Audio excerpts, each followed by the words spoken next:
Nag-snow na naman, no? Kahapon lang, super brown na yung environment. The past couple days, walang snow eh. And then today, biglang nag-snow. Hi guys! Welcome to another vlog. This is Cherry from Edmonton, Canada.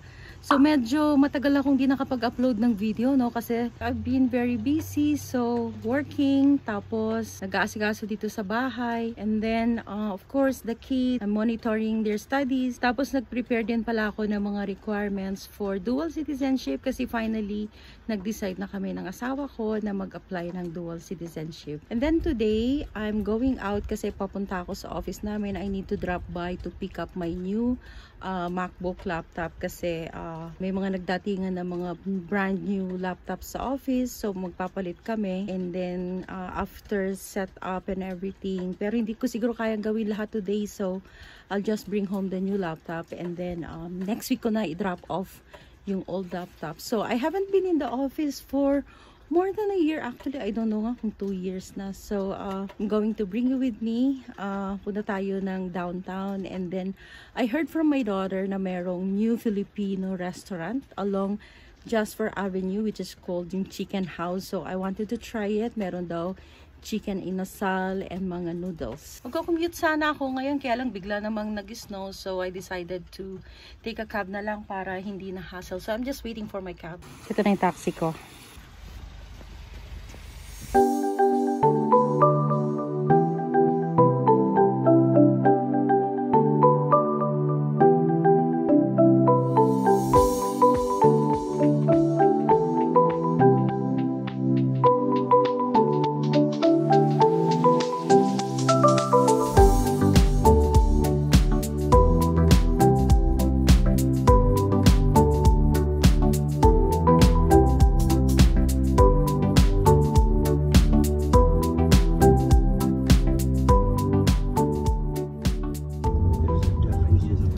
Right here is okay. Thank you so much. Good one. Take care. Have a good day.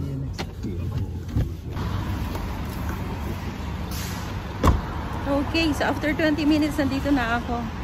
Actually, I will just be quick. I'll just grab my laptop. Tapos, maybe just say hello to some office mates. Pero yeah, hindi na rin ako magtatagal. And I don't think I can film inside. Pero we'll see what I can get.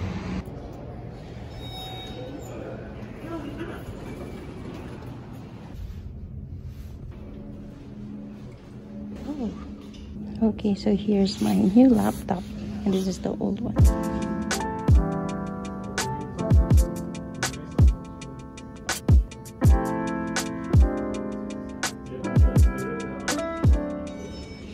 Okay, that's it. Ang bilis ko lang. Wala pa akong 5 minutes sa office. Kasi kinuha ko lang talaga. Tapos yung kailangan i-disable pala. Hindi na pala kailangan physically gawin sa my laptop. So, pwede naman palang online. But I'm gonna go back here again to next week to drop off naman yung old laptop.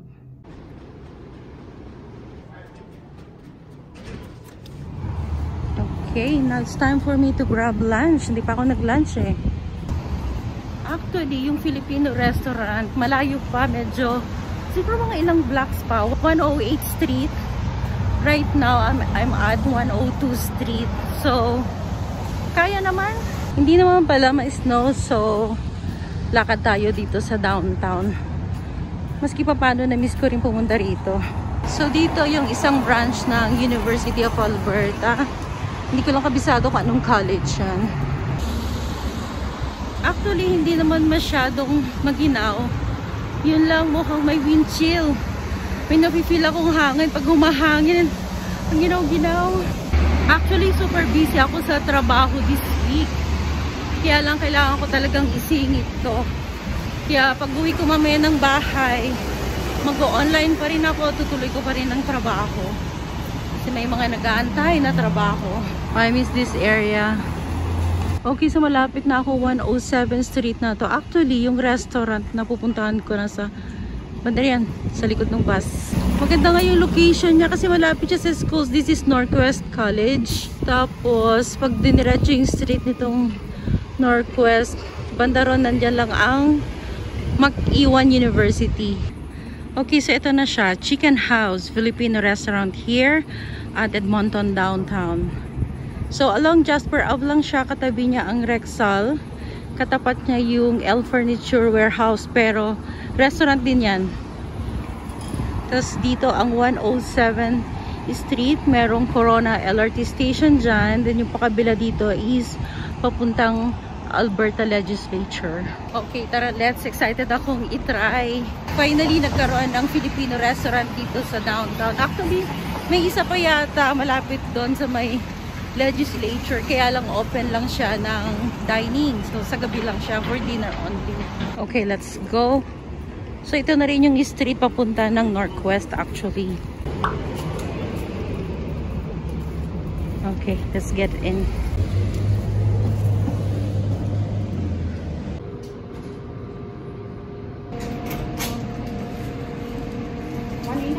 Oo, for drinks to stay? Yeah, to stay. So, for drinks, ano na lang? Coke? Meron din kami water bottle. Okay, Coke na lang. Coke in can. Sarap sana yung halo-halo, kaya lang malamig. Sa summer. Tayo pag malamig, ayaw mo rin. Sa summer. Malamig ka lalo. Oo. Summer na, masarap. Oo nga. Pero pag ganito, Diyos ko. Oo. Sisikunin ka lang. Correct. So, yan yung menu nila. Merong inasal, merong pansit, may barbecue, merong mga mami. Meron din silang halo-halo actually. Mga burgers and fries. Meron din silang loaded fries.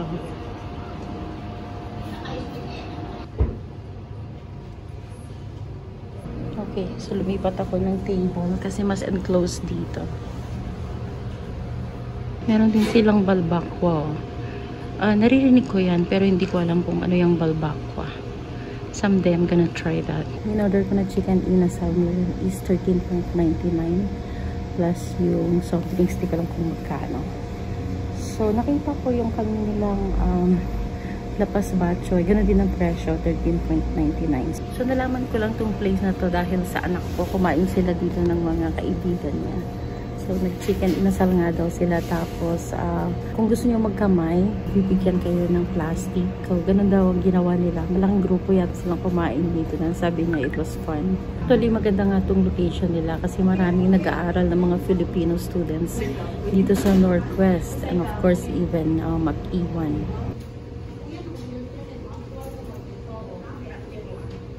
Okay, so ito na yung inasal. Ang bango niya. Tapos, by default, may dalawang rice. Hindi ko alam na. Dalawang rice pala kasama.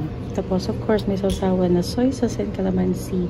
And then, I noticed, so by default pala, yung plastic ang bibigay.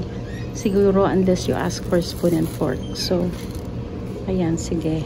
Sabi ko kanina, mag-spoon and fork ako. Kaya lang, since ito yung available na binigay by default, so, might as well gamitin na lang natin. Tapos, kumuha na lang ako ng soda. Kasi, syempre, savory yung food natin. Panulak. Okay, mag-eyeglass ako. Nanlalabo yung mata ko eh. Okay, so let's do this.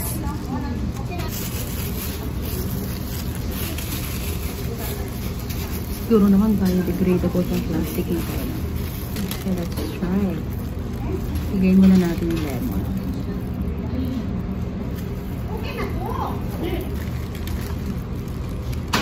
Kasi ang laki oh. Laki no? Ang lambot. Lalaglag oh. Lalaglag sa sobrang lambot.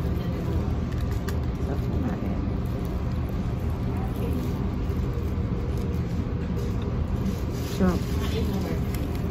Tapos yung kanin merong garlic sa ibabaw.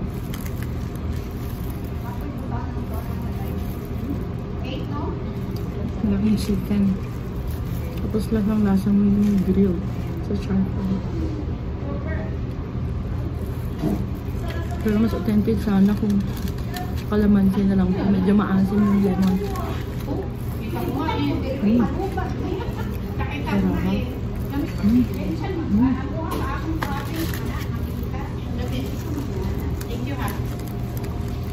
Sakto. Hindi pa ako nag-breakfast, hindi pa ako nag-lunch. So mukhang mauubos ko itong dalawang rice. Actually, parang 1.5 siguro. Medyo maliit naman yung cup. Ito pang malakasan niyo. Napakalambot.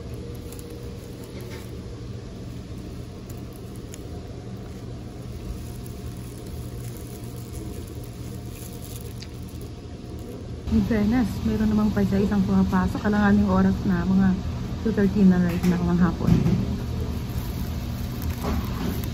Siguro nasa 3 right now nasa 7 kaming customers. Ito yung favorite part ko sa chicken. Yung nakasingit-singit dito sa may yung bone ng leg. Yan o. Yung parang innards. Sarap yan. Meron din pala silang spicy chicken inasal. Okay, sige. Enjoy ko muna itong food. I'll see you in a while. Yan, ubos ko na. Carcass na lang siya. There you go. So, yan ang aftermath. Grabe, naubos ko yung rice. Tapos, yung chicken, ubos din. Oh my God. Sulit. Super busog.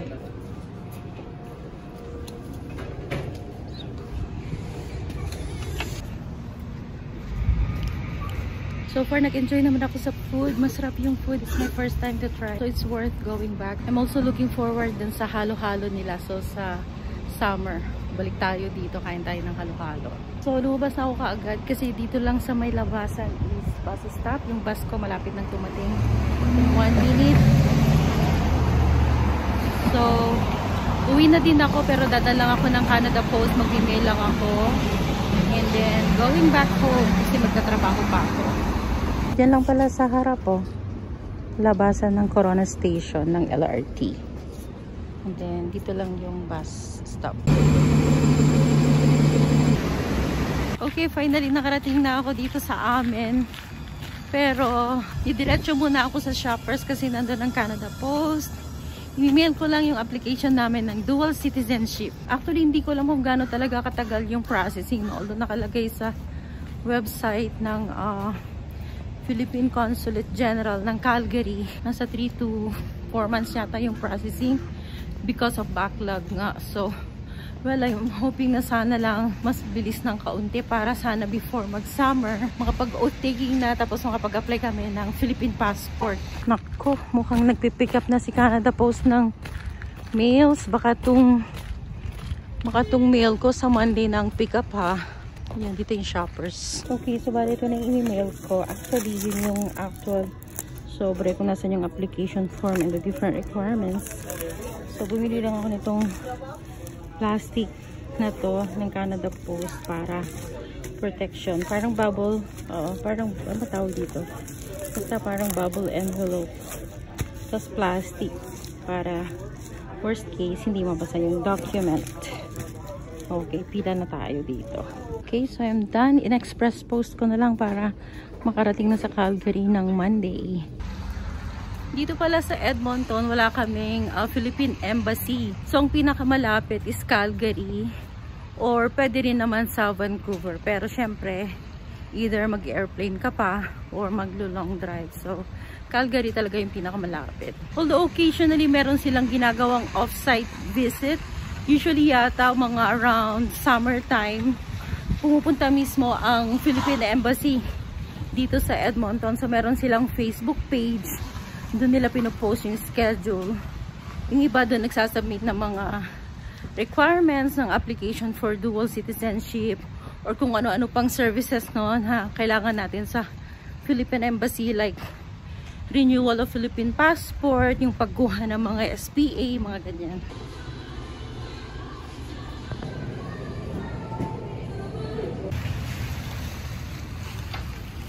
Okay, so napadaan ako dito sa Save On kasi bumili ako ng tinapay. Pangkape namin ng asawa ko, ano tong nabili ko is scone at saka Danish donut sana, kaya lang raspberry yung palaman masyadong matamis. Tapos, buti may last piece. Merong last na naiwan pambalot ng Shanghai. So, bumili na rin ako para nitong weekend gagawa ko ng lumpiang Shanghai kasi matagal nang inuungot ng mga anak ko. Okay, so I think I'm going to end now the vlog here. Thank you so much for watching and I'm gonna see you again in the next vlog. Bye! Look, someone is playing basketball.